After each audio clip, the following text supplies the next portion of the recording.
welcome back. This is the Gray Space, and we're just here, just trying to put our political or social, economic views, mental health, just our overall look on society. And one thing that I've noticed, Oscar, is that your dad he never put his political views on you guys. Right. Growing up, when you and your brother. That is correct. Like it's kind of crazy how you just went ahead and came to the same conclusion as he did when he was younger. Yeah, that was definitely weird, right? Like I didn't have a guide or any way to. Have you ever seen that teenage werewolf movie, like that old school movie? No. With Michael J. Fox, where no, he finds out he's like transforming in the bathroom. And then all of a sudden, like, his dad knocks, and he's like a werewolf too. Yeah, that's what I imagine. It's like, oh my god, that's funny. Yeah, I can't believe you've never seen it, dude. I love old school movies. Yeah, you do. You're really about them. No, I haven't seen it, but that describes almost exactly kind of how it felt. To kind of reach that point of like where I was politically. So yeah, so growing up, my parents were not, they really didn't put any pressure on me to do or follow any type of creed or way of life. They just try to tell me good from bad as best as they could and just let me kind of do my own thing independently. And I mean, I didn't realize I guess at the time, I almost felt like neglected. I was like, well, my parents don't care about me. They don't want to spend time with me or do anything. You know what I mean? Right. They never expressed that this is a good way for you to develop. Yeah, exactly. So at the time, I didn't know. I was a kid, so I was just like, well, maybe my parents don't like me or whatever. But you know, looking back at it now, I mean, I have a great relationship with my parents now. But looking back at it makes you feel like a facepalm. Like, I was like, oh man, these guys were just like the coolest people on the planet. They weren't trying to guide me to think like them. They weren't trying to, fill my head up with any type of doctrine or whatever. It was just like, hey, you do. I mean, my mom, she's I guess more religious, but not.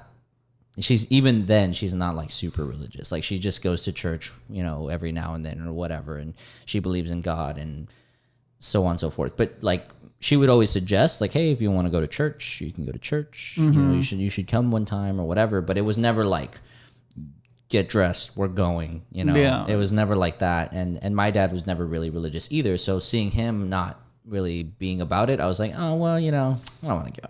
What kid wants to go? Sit down for like an hour, kneel, get up there, like no. And one time I went right, like as a kid, I went with my aunt, and I saw, and it was one of those where like the priest will come and like put his hand on your forehead. It was one of those, and you'll feel the hand of God touching you, and like all the older women in their like 40s and 50s are just crying, and they're like, that emotionally charged environment. It was a spectacle to behold, for sure. And I was just like, this is weird, right? Like as a kid, I was just like even more confused. I was like, what? Like, is God here? Like, that's strange.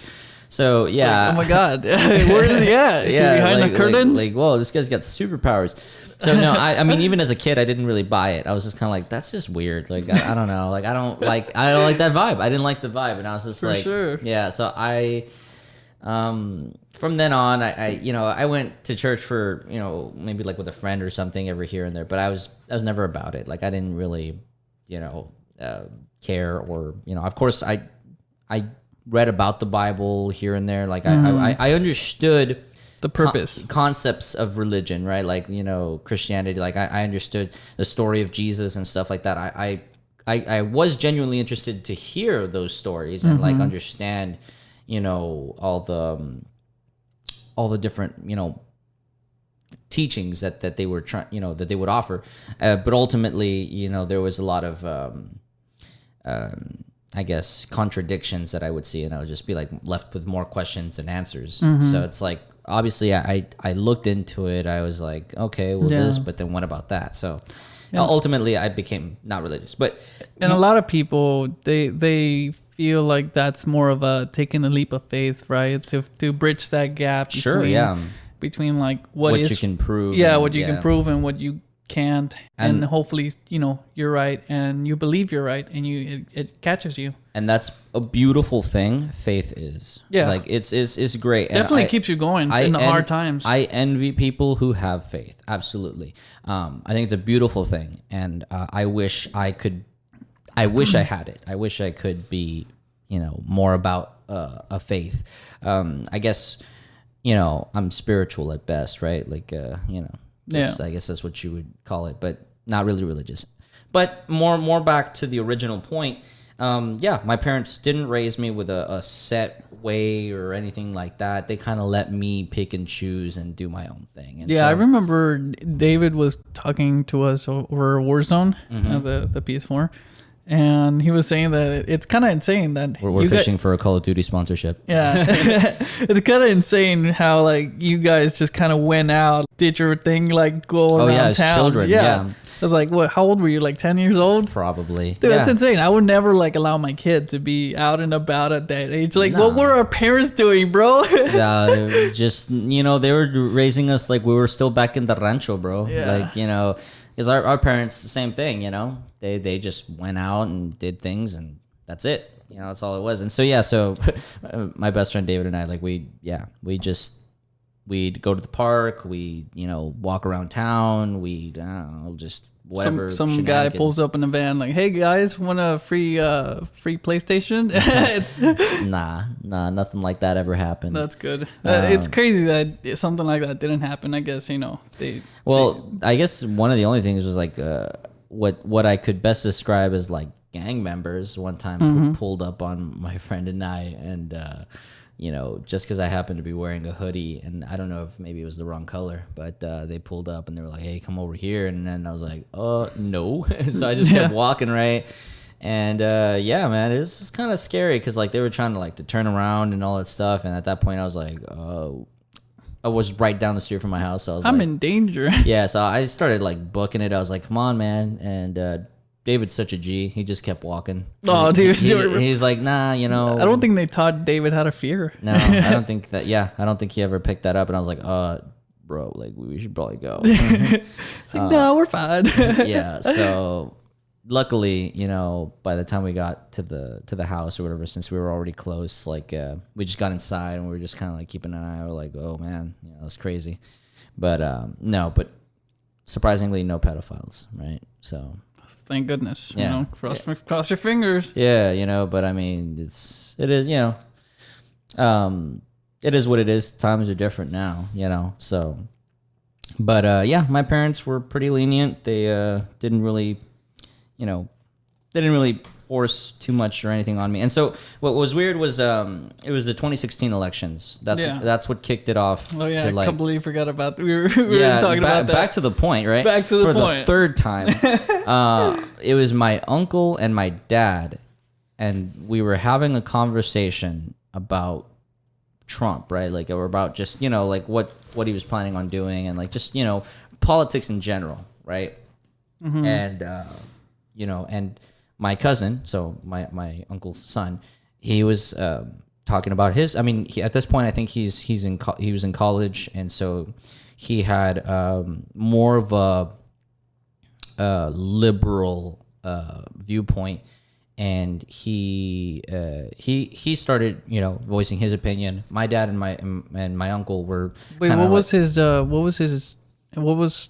point of view that you feel was liberal?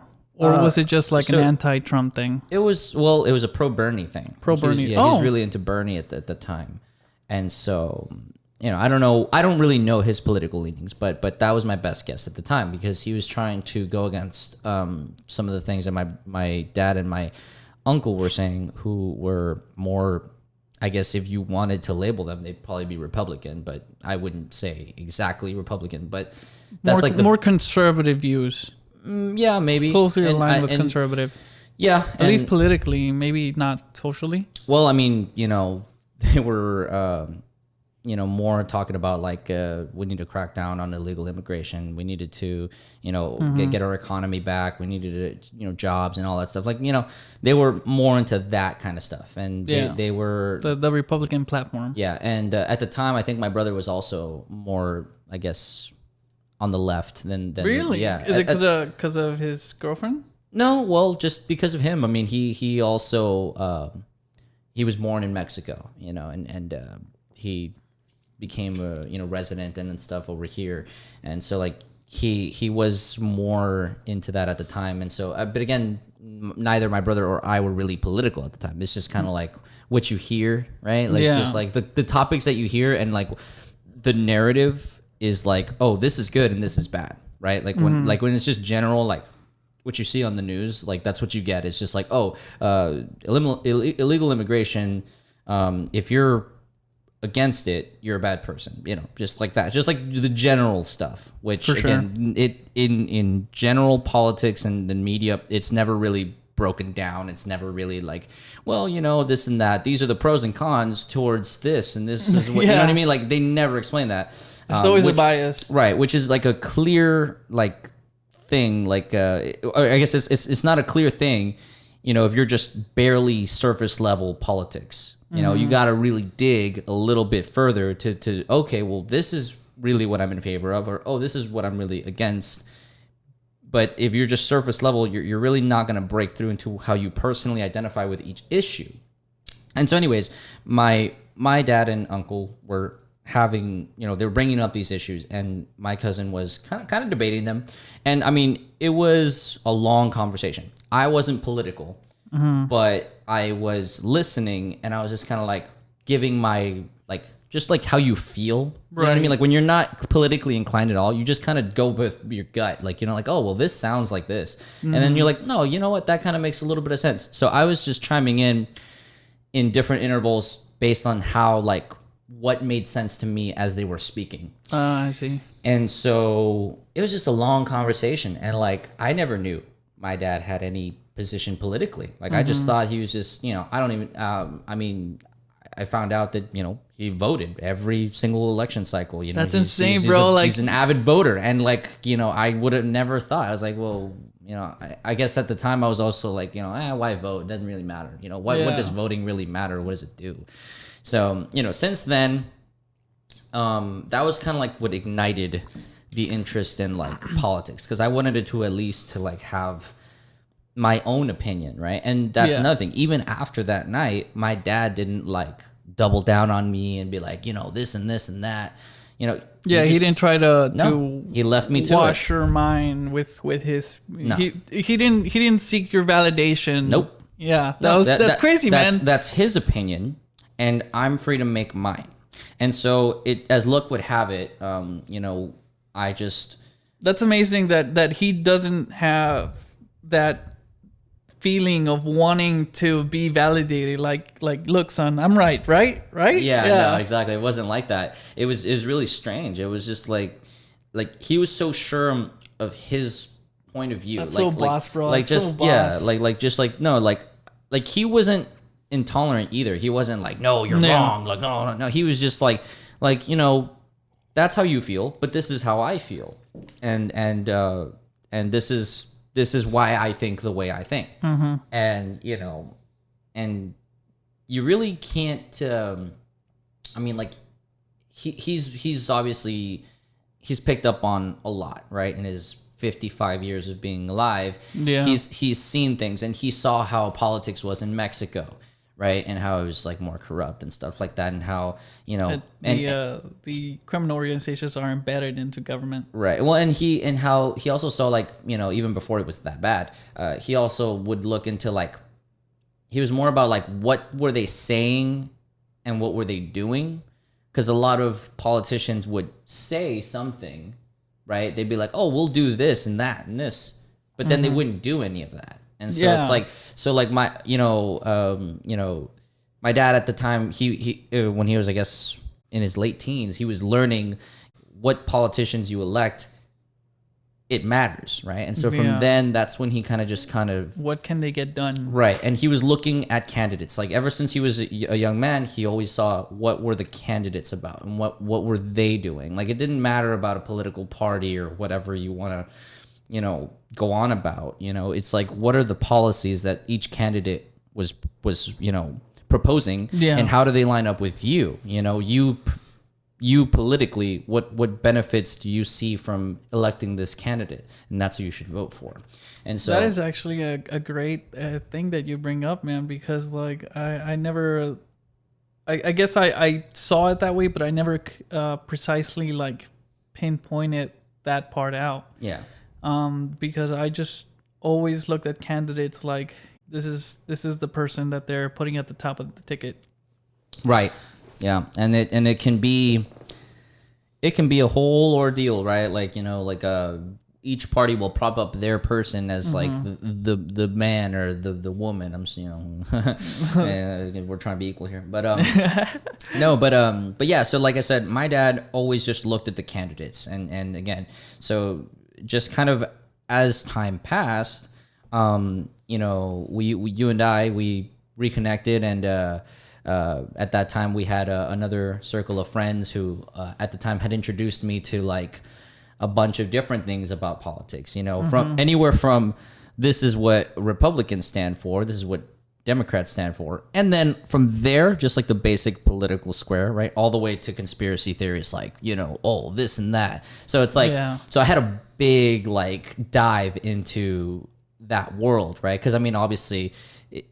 All those things are, to quote Jada Smith, they're all entangled, right? So all those things are kind of a big melting pot. So it's like I learned about all that stuff. I learned about I learned about where I would stand politically, depending on what views I have and all that stuff. Which again, it was one of those things. And then so from there.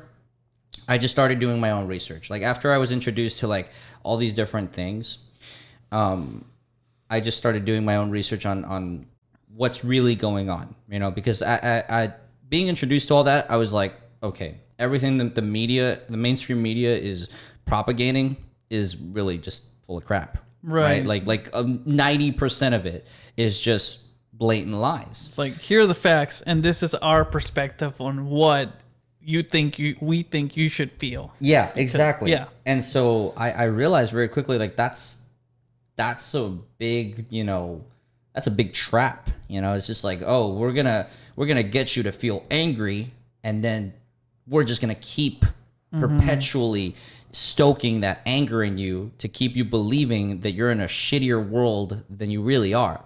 Right. So like again, it all of that was kind of like demonstrated to me like and after I saw for myself like the proof that I needed to be convinced of that, I just kept going and I kept going and I kept going, and now I have my political leanings, my bias or whatever, I'm pro Trump and all that, but yeah, like now working with my dad, talking with him, it just it's like it's crazy that we're like on we're so synced on that level. We're just, talking about how without having to actually like you learn from him directly. Like you just discovered your own, political leanings.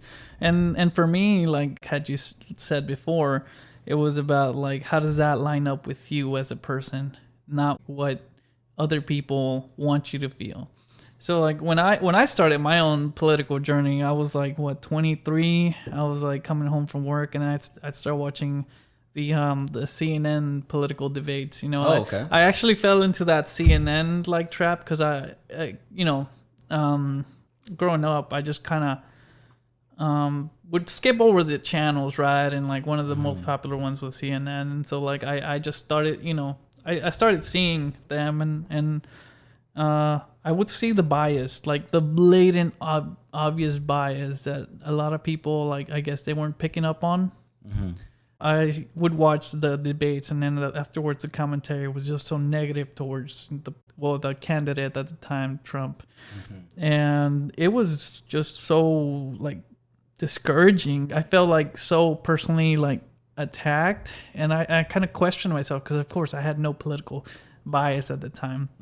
But I felt like there was something about this candidate, regardless of his past as a celebrity or whatever. I just felt like this candidate spoke up for what I believed in, which was like, him coming down the escalator and talking about how, America is not the great country that it used to be and how we need to make it better. Especially when he talked about like Mexico, like us growing up here in the border and me coming from Mexico, being born and raised, I know the evil that comes from there.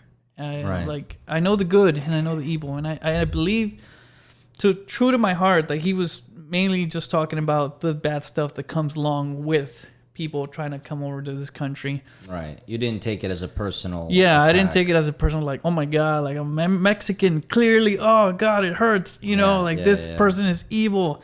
I honestly just saw it as, wow, this person is really cares about this country. It was like a light just went off. It was great. Yeah. And I started to notice the bias that CNN would have, and it just felt wrong. So I tried MSNBC, same thing.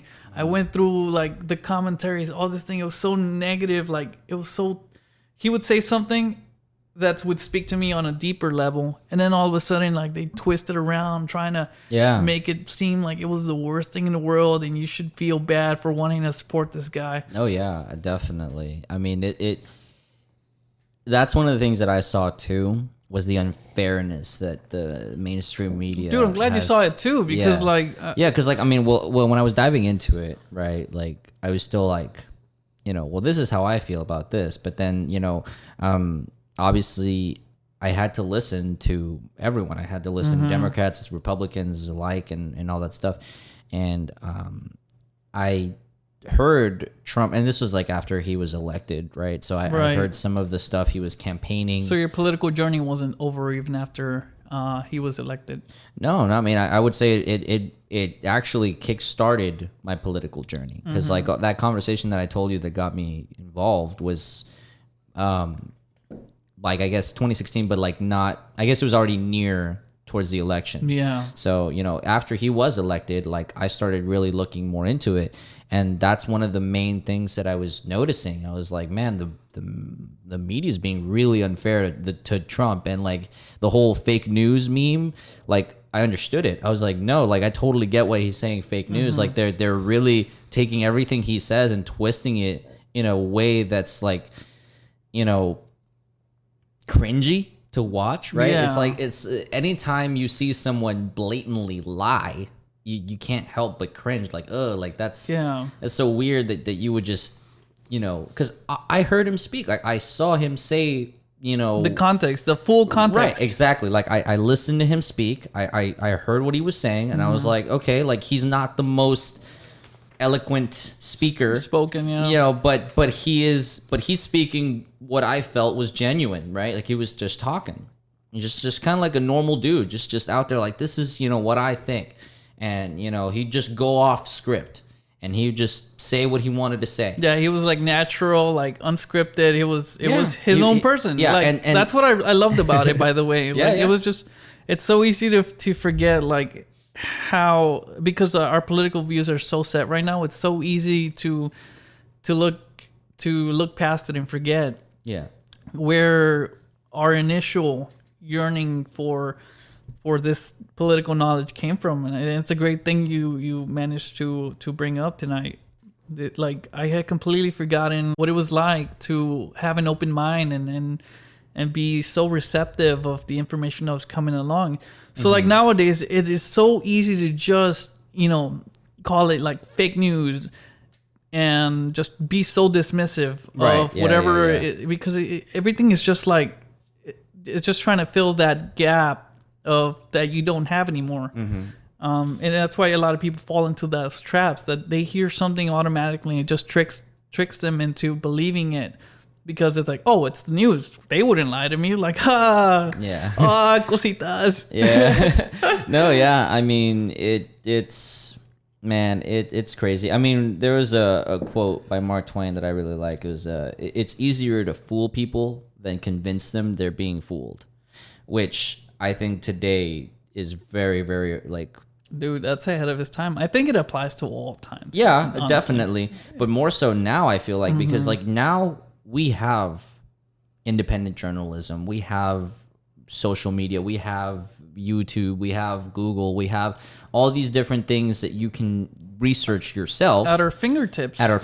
And like all the people who just watch and are just spoon-fed the same narrative by like the mainstream, like just the biggest thing. Yeah. Someone who's not really tech savvy is just gonna sit down, flip on the news. Trump's a bad, origin man, bad is bad, bad, bad, and then we're like, oh yeah, this is terrible. That's terrible that he's doing all those things. It's terrible that he hates Mexicans, and it's like, and once that's embedded, you go up to someone, you're like, oh well, that's not really what he said, and they're like, oh, I know what I heard, and it's like, do you really know? It's like, I mean, have you listened to a full speech, a full thing of him talking, Yeah, and his speeches made me feel like so proud of my country, man. Like once they were more refined instead of just unscripted. Yeah, that's when it just came to me that I wanted to elect this guy, because I felt that his vision for America was the same as mine, and it's amazing that you pointed that out. That how does it align with you personally? Yeah, and not a lot of politicians, I think, I don't know the politics that was going on in Mexico when I grew up there, but it seemed to be like here in America, what we had seen already was like this, candidate coming through and saying all these promises, and I completely forgot that here is this president that we have now that is actually like fully come through and delivered. And a lot of people might not like that. Yeah, exactly. But it's insane how people are scared of somebody that is actually willing to do what they're going to say, or they're saying what they're going to do and do it. Yeah, exactly. I mean, it's a novel thing, right? Like we're not accustomed to seeing politicians, stay true to their word. And that's because Trump isn't a politician. He's just a guy who decided to, fix America because he saw it going down a path that, he thought was un-American. And so, here we are, right? And I found my, where I'm at in politics, and I'm still learning it as well. Yeah. Like I'm not just boom, I'm Trump and that's it. Like it's like I still want to know. I think this plays into what we're trying to accomplish. Yeah, and what I was saying in the last episode was, like it's dangerous to be a fanatic for anything, right? Yeah. Like if you're a fan of Trump and you're like Trump can do no wrong, that's dangerous. That's a dangerous way of thinking. I just happen to see and for myself, and listen to what he's saying. And I think he's been spot on. He's been doing things well. I mean, he's not perfect. There's definitely things he could have done better or whatever. Yeah. But so far, so good. He's done great with our economy. He's helped out minority communities a lot. And there's a lot of things that, like I said, he said he was going to do, and he just started doing them. Like from day one, he just started working. And I saw, a bunch of things getting passed, like, within the first year, a lot of, good things started happening. And so I was like, that's great. I have no reason to dislike Trump, Yeah. and it feels like anybody who does dislike him is just, going along with the media narrative. Exactly. Like he's a racist. Exactly. Pig Like and all that stuff. I've yet to meet someone who disagrees with his policies and says like, oh, you know what? I don't like this prison reform act that he passed. Yeah. I think which would be a totally fair argument. Like if you don't like something that he's actually enacted and you want to counter and say like, oh, I don't like Trump because, some of the things that he's doing, this and that. I completely respect that, right? Like, yeah, you can disagree on policy. Exactly. All the way. But if your whole argument is, I hate Trump just because he's a racist because the media, the news told me that he was racist. Yeah. And it's like, oh, well, have you ever listened to one of his speeches? Oh, no, I would never, sit down and listen to anything he has to say. It's like, that's what I feel is most dangerous about the society that we live in today. We need to be able to sit down, openly discuss ideas, look at left and right, and then come to, as an individual, look at the candidates and decide for yourself which one is the best one for you, which one do you identify with the most, and go there. And it doesn't have to be Democrat or Republican. There's libertarians as well. You can. That's the beautiful part about America. Yeah. And it's not a perfect system because, it's a two-party system that's mostly dominant. Exactly. But you can go out there and you can choose your candidate. And I think I've said this before. If not, I'll say it again. Like I want to live in a world where we can openly criticize the people that we support, because it's pointless. Absolutely. It's pointless to go ahead and just bash the people that you don't like. It's the easiest thing, especially if you have a cell phone, and microphone and everything. You can just go in there online and put your opinion out there and just bash whoever you don't like. It's the easiest thing. It's almost like first grade bullying, like I don't like that kid, I'm gonna make his life miserable. Exactly. And like you said, I want to be able to hear what people say about his policy. If you think his policies are racist or whatever, please show me why. And maybe there's something I'm missing. Maybe absolutely. Yeah, maybe your point of view is I want to know where your point of view comes from, like where your heart lies and how you align with the candidate of your choice. Because I would hate for somebody to agree with me without examining their own political points of views and their own personal beliefs. Absolutely. That is very important to know who you are. I think you should always try to find out more about yourself and know what makes you angry, what makes you anxious, because I think for a very long time I suffered from anxiety that I never even I can remember as far as a child. I had this anxiety, this angst, and I would express it in unhealthy ways, jumping around or making a fool of myself. And so I have to remember oh, that was what it was. This was anxiety that I felt inside. And as an adult, sometimes you're still really anxious and you don't realize it, and you just you kind of manage it with alcohol or whatever. Maybe that's why you like alcohol. I know my dad, he likes to crunch down a couple beers after work, but he doesn't believe in mental health or anything like that, Sure, yeah. Depression is the hardest thing. Yeah, he just never understood this is a thing. These are things that humans believe, and these are things that human experience in every way. It's one of the hardest things to explain to a Mexican parent is depression, because it's like, why don't you just stop being sad? Yeah. Oh God, I didn't think of that. Oh my God, you just solved my. What an idea. Yeah. Yeah. No. And you're right. As far as talking about our weaknesses and such, is always frowned upon in our culture to just, because you have to be a certain type of man or a certain type of woman. Or if you're going to deal with your issues, you're going to drink them away. Yeah. You're not going to talk about them. You're just going to get so drunk, and that's just put it off for another day. And exactly. The other day, another can of beer. Yeah. No, I mean, it's it's important to examine who you are, for sure. Yeah. And I mean, your political identity shouldn't be the most important thing in your life, but it's an important aspect of your life that you should figure out at some point. Yeah. Don't let everybody just fill your head with their ideas. Please just look at who you are and how does your political views align with the candidates that are presented before you. Yes, because actually I had this realization the other week where I realized a lot of my choices in life have been made from the things that people present before me. Okay, here's 2 fruits. Make a choice. Or here's this car, make a choice.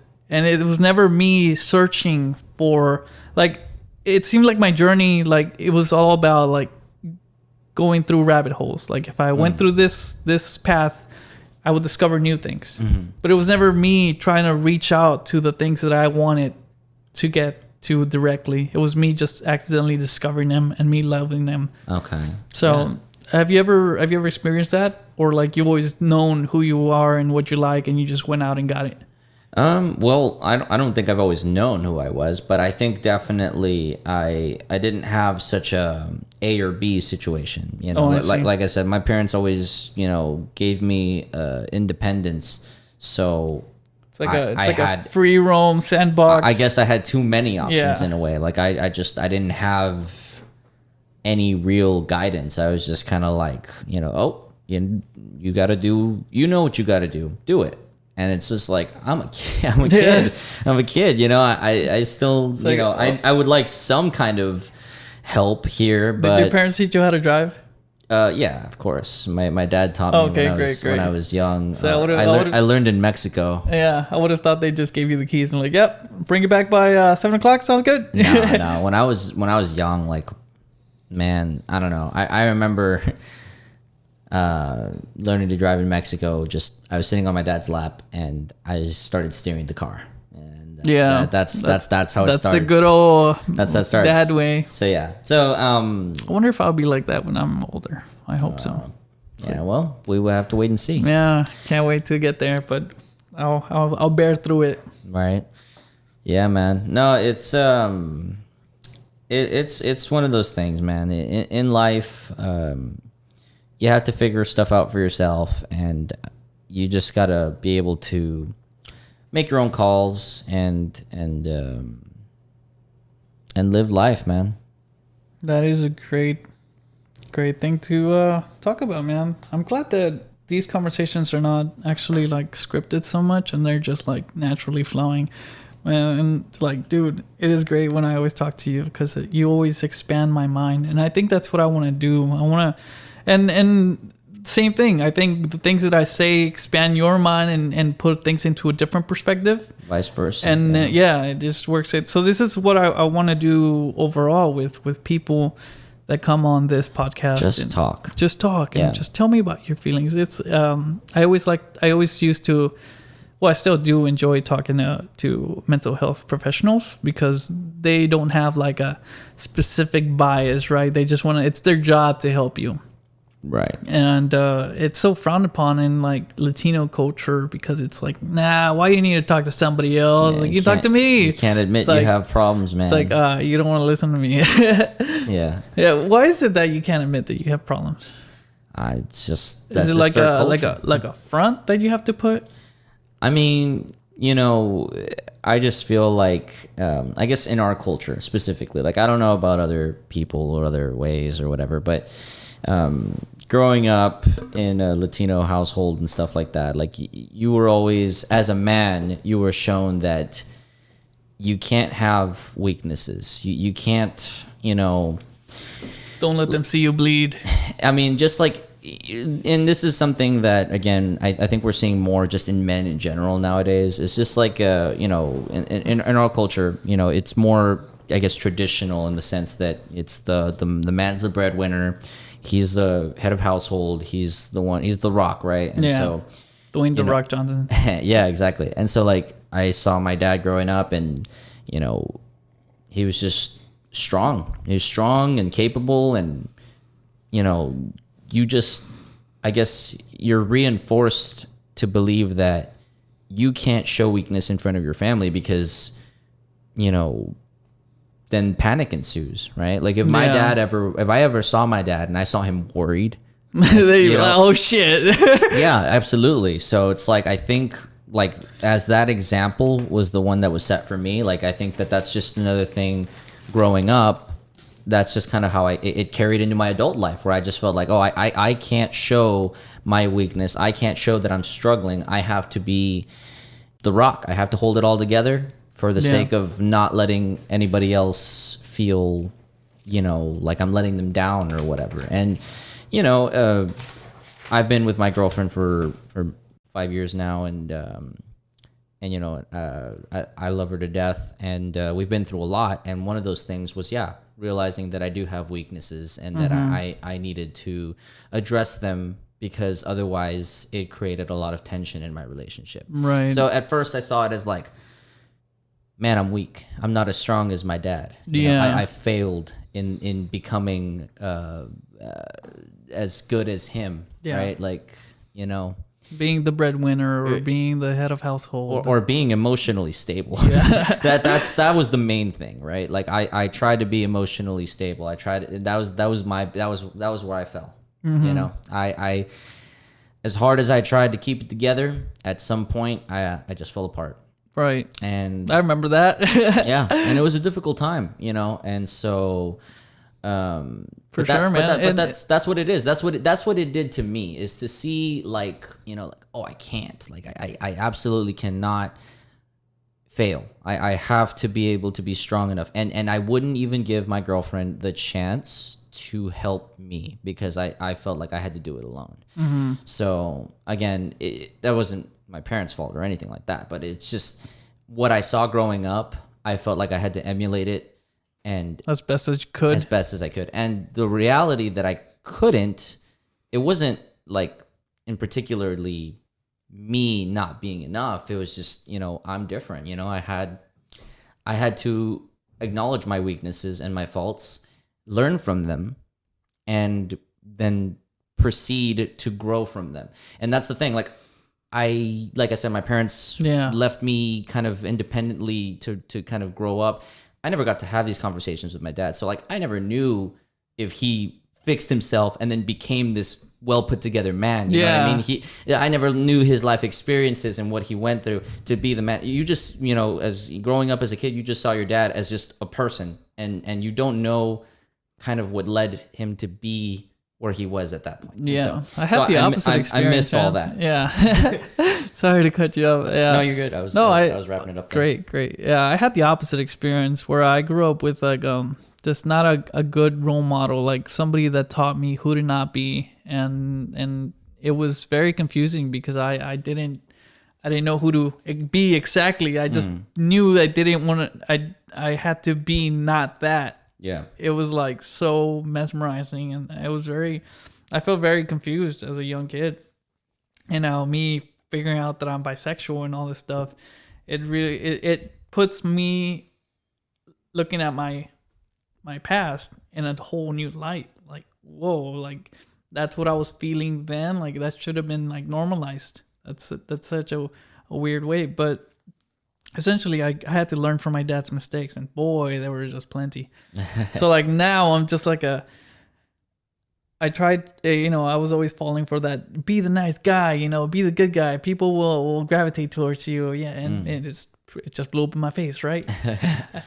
But I just realized like all you had to do was just be yourself. Like you didn't have to pretend to be anybody. And like what I saw from my dad is like, he was a bad dude, but he was himself, like 100% all the time. Unapologetically himself. Yeah. And I mean, there's things to take from that for sure. But, obviously like I think at this point, right from wrong. Right? I think at this point we can learn to accept things that are not all good or not all bad. So examples of your dad, you always thought it was all good, right? And there was like you never knew the turmoil that was going inside his brain. Like sometimes, when he was worried about paying bills or whatever. Sure. And like I never took the good from whatever my dad was. I just assumed like black and white, like that's who I do not want to be. I should just be the opposite completely. Yeah. And I completely forgot that you should be able to look at some issue. Dude, this is exactly like what this whole thing is about. That's insane. Yeah. I guess you learn something new every day, huh? It goes full circle, huh? Full circle. So like, I think what I really want to do is like kind of re-examine my life. And what I've been doing is just, looking at my life and learning from those experiences. What challenges have I encountered that led me to better things? And like just the other day, I my phone wouldn't work, and it was just like a tough choice. Like, all right, do I just like let it all just not work at all and try to save whatever pictures I have somewhere, or just like let it go and start all over and reboot my whole phone to factory settings? And I had to make that choice. The hardest of choices requires the strongest of wills. Absolutely. So 2 years of my life gone, but that's okay, because I can take new pictures. I can actually remember the things that I had, things I experienced. So with every challenge that comes up in my life, I try to not get... I get angry, right? Like every irrational or rational person out there. Yeah. And then I think to myself, what lesson can I learn from this? And it goes kind of like with how people in different religions, they view their challenges, right? They view like, oh, this is happening for a reason, right? Yeah. For me, like, I took it as every challenge is an opportunity to learn something new. To grow For sure. And I've made a lot of mistakes, man.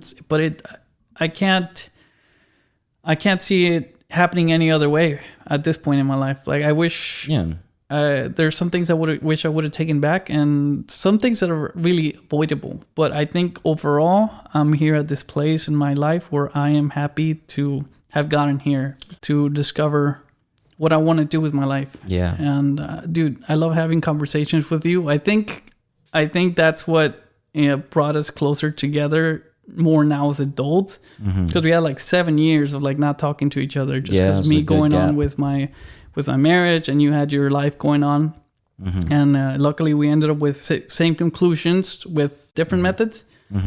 And I'm just glad you're here, bro. Yeah, well, I'm glad to be here, man. It's definitely, like I said, I fully I'm behind what you're doing here. I think that creating an open area for people to just communicate is just a wonderful idea in this political climate that is so divisive. It is so easy to just like automatically hear somebody and then just get angry, like, oh, like what are you doing? You're so wrong, like, God. Well, and that's the thing, right? And, like, self-discipline is very important. Yeah, and so nowadays it's important to be able to have just civil conversations and try to understand each other, because the media will tell you the opposite. They'll tell you that you can't talk to other people, that you shouldn't talk to other people. You shouldn't give. I don't want to be aligned with them Trump supporters or these liberals. Yeah, God, we're all just human beings. And that's why you see a lot of people like, oh, if you don't agree with me politically, I'm gonna block you on Facebook and so on and so forth. It's like that's in my opinion, that's just the wrong approach. That's the wrong way to go about it. You should look for people who don't agree with everything you say. You should look for people who have different opinions, talk to them, and don't try to, prove yourself right or prove them wrong. Just listen to them. And there's a point to where you all can discuss your ideas, right? But it's like, I like what you're doing here. You're creating an environment where you're not just bashing people for thinking differently. You just want to genuinely hear them out, understand where they're coming from, and ultimately agree to disagree if there's no progress to be made in a certain topic. Yeah, and that's okay. Like, dude, I'm sure we both enjoyed certain things of, like pop culture. Like, dude, we're all human beings.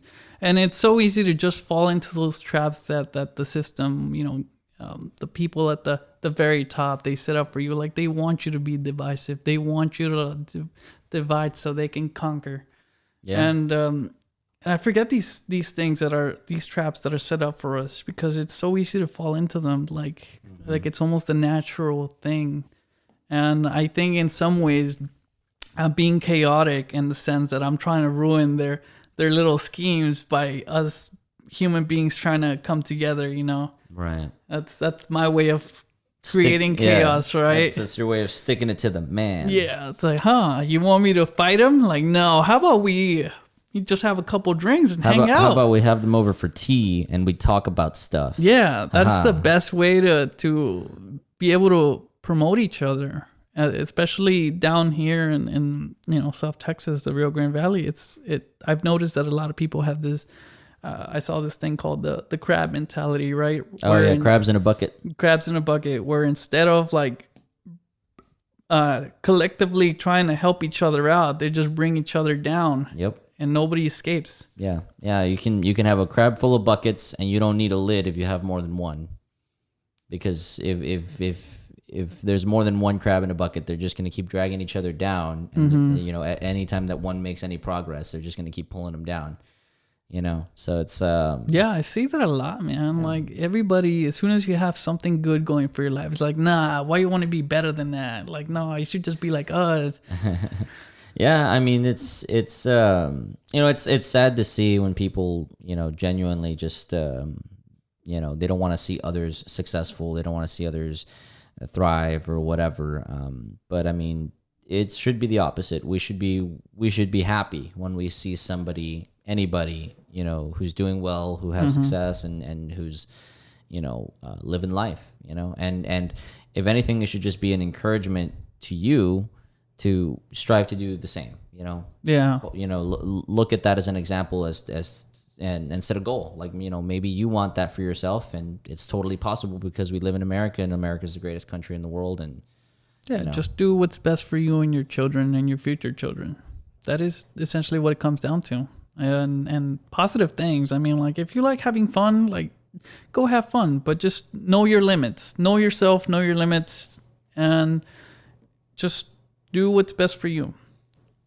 I believe that, like, a lot of people are just so self-destructive to the point where, like, it brings them down, like, it affects their job and everything. And there's always needs to be a balance in life. Yeah, balance is important, man. I mean, it's anything in excess is bad. Yeah. Anything good, anything bad, right? It's like it's like rest is good, but in excess it's detrimental to your personal growth. Yeah. This is where I'm going into my bias in my politics. I feel like that's what happened to America. I feel like we had it too good, and it just blew up in our face. Like, we had it great. We were making strides of progress, leaps and bounds. And do you think it's always been where we just look at the candidate, like what they say, and not the policies that they want to do? Like, because it always just feels like we're playing into this game where if you set out one policy, you automatically point out the flaws and who it's gonna hurt. Like, it just kind of boggles my mind how, everybody should be proud of who they are. Yeah. And absolutely no one should be ashamed of being a particular race or anything like that. If you want to be, part of your community, you can be. You don't have to go out and be like, hey, I'm this. I feel this certain way about a particular candidate. Like, does that exclude me? Like, no. You can own it. Own your where you come from, where you are now, and where you want to go to. Yeah, no, I mean, for sure. You shouldn't. I mean, everybody is at liberty to be criticized, right? But you think so? Oh yeah, that's right. Yeah, I mean, everybody should. I mean, I wouldn't want to be told that I'm doing everything great, man, because, like, right. I mean, I don't want to let that go to my head and say, oh, I'm perfect, I'm tits, I'm the best. Yeah, no, I mean, that's the whole point. Like, you should be able, like, people should be able to criticize anybody, right? But at the same time, you shouldn't be able to oppress people and not let them have their own opinion, right? Like, like if I say I'm pro-Trump, I should have the right to say I'm pro-Trump and not be oppressed and not feel like I can't say that I'm pro-Trump. But someone can say, well, I disagree with everything that Trump is about. Yeah. But it just seems like, the end of Star Wars Episode 3, we're like, I hate you. Yeah. It's very tough. And that's what like I was getting into. Like, we had it really good for a very long time. Yeah. And then it almost felt like we were running out of problems to have. Civil rights movement happened. We were almost done with racism. I feel like it was such a small thing, and then social media just made it big again. Yeah, everything is racist, but it's so hard to point out real problems with racism, like when everything is like a fire alarm, right? You just can't focus. You need to be able to have a cool mind and look at the issues that are real racist. And I don't want to be told like everything is racist. This water bottle is racist, for God's sakes. Like, it's not the end of the world. Yeah, no, and that's what I mean, man. Like, it felt like we were getting to a point. Like, the way I feel today is I feel like most people are rebels without a cause. I feel like millennials, our generation, we got to the age where we wanted a sense of purpose, but there was no big things left to tackle, right? Like, there was civil rights, there was police brutality, there was all that stuff that had already been, movements of in the past, and we had already made a lot of progress. And so it just felt like there was no real big threat to fight, to feel oppressed by, that we had to dig up old enemies to fight again. So all of a sudden, racism again, police brutality again, just that's a great point you're making, by the way. Thank you. I mean, that's how I feel. Like, I feel like we had it so good, and then it just created rebels without a cause. Every millennial got to college, and in college you learn that you're supposed to fight the system. You're supposed to stand up for inequality. Like, you're supposed to be able to, fight back against racial tensions and stuff like that. But there was really not a lot of that going on. And then all of a sudden, boom, like we had to create those problems again, because there was nothing left for us to really be passionately fighting about. Yeah. And what I was having this thought today, and it came to me that they're probably talking about the same thing, right? Mm-hmm. Like when people say Black Lives Matter, right? And then the other side says all lives matter. Well, the opposite side always disagrees, because it just feels like an attack. But I feel like sometimes we talk about the same things, but then we give it different connotations. Yeah, well, it's like we all want to get to the same place, but we're all too busy fighting about which is the right way to get there. Yeah, who's the driver? Right, like we want to go. We want to go in a straight line, and then someone, I want to take a big curve and then go, but they want to get to the same location. Mm-hmm. So it's like, I feel like, it's like I was saying earlier, like, I think that, like, the whole all lives matter, counter protest or whatever, right? Like, I think we're all talking about the same thing. I think the all lives matter stuff wouldn't have existed if Black Lives Matter instead was just named End Police Brutality. Yeah. Right? Like, if they just say what you mean. Yeah. Like, just they have a movement that they are fighting for, and police brutality across the board, not just a particular skin color. It should be equal, right? Like, if you want real equality, that's how you do it. You fight for everybody who suffers from police brutality, not just an individual race. Yeah, that's very true, man. And that's kind of the same thing with the feminist stuff, right? It's like they want to cite numbers and point out things that affect women, but they refuse to acknowledge that some of those things affect men as well, such as domestic abuse or rape in prison, right? So it's like they big things, right? Stuff like that. So it's like the similar thing. It's like you want equality, but what you're really preaching is like superiority. Like, you just want privilege. You want to be treated special and different. Yeah. And so that's where the whole like Black Lives Matter stuff is kind of like losing support, because a lot of people see that, all these riots and stuff are happening, but it's senseless violence that's not actually helping blacks in any way. Yeah. It's hurting them more than it's helping them. And sure, there's peaceful protesters, but a lot of people, exactly, they ruin the movement, which is to end police brutality by inciting violence against one another. Yeah. And when someone's trying to peacefully protest, other rioters show up and they kind of hijack the attention and they make it a big thing. And so, there is, there is common ground, right? A lot of common ground, and right. And people just, they refuse to acknowledge that we're all wanting the same things. Like, I saw a lady the other day holding a end human trafficking sign, and I told you about this. Mm-hmm. And I was like, well, who would go in there and disagree? Like, we all want the same thing. We don't want it. Yeah, we all want to end human trafficking. Yeah, nobody wants it except the evil people. But what I was referring to is like, okay, you're holding up a sign, but like, what does it really do? Like, are you planning to go in there and do it yourself? Because my approach to life is like, if you want to end police brutality,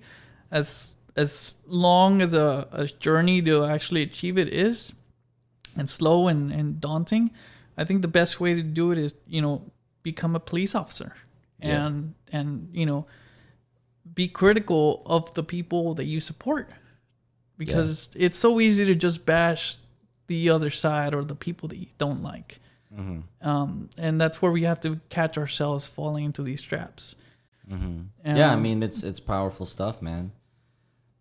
But yeah, I just whenever you want to see the change happen, then I believe that a part of you needs to go in there and do it yourself. And I admire people that go in there and they blast these signs out. But at the same time, it's like, okay, you're bringing it attention, but then what's the next step? Yeah, no, I mean, for sure, it's important to have a plan in order to make change happen. Yeah, it's one thing to have the drive to want to make change, but if you don't have a plan to execute, then you're as much as you want to, you're actually not helping, you know? Yeah, and that's where we run into problems again, because we're all still talking about the same thing, but we think that, no, you're wrong because your approach is this, and I'm right because this, and it creates this chaotic environment where ideas don't grow, and there is no room for progress and change. If people learn to compromise and accept each other, I think we'd be in a better place today than if people learned about the gray space between white and black. Yes, there could be more progress made. Yes, and our podcast. Yeah, our little speck, right? Everything's important. A person's a person, no matter how small. We need to leave our grain of sand. That's what it is. Just that's all we can do. Yeah, is do as much as we can within, our realm of possibilities, and then just hope. We just gotta hope that enough people, or even if one person benefits from anything that we do, that's all we can hope for. Yeah, and that's that'll be our episode. Thank you so much. Yes, sir. This is thanks for coming over, man, and recording this with me. I think we definitely got to the bottom of some great ideas and some new perspectives that I didn't see before and that you brought out in me. So I hope to do the same for whoever listens to this, and hopefully that I can have more people come to this show. And I want to see what your heart looks like. I want to hear you out, and I want us to be able to agree and discuss the things that we agree on, and hopefully find a better solution, because the way we're going about this in the world is not taking us anywhere. So thank you. All right, absolutely.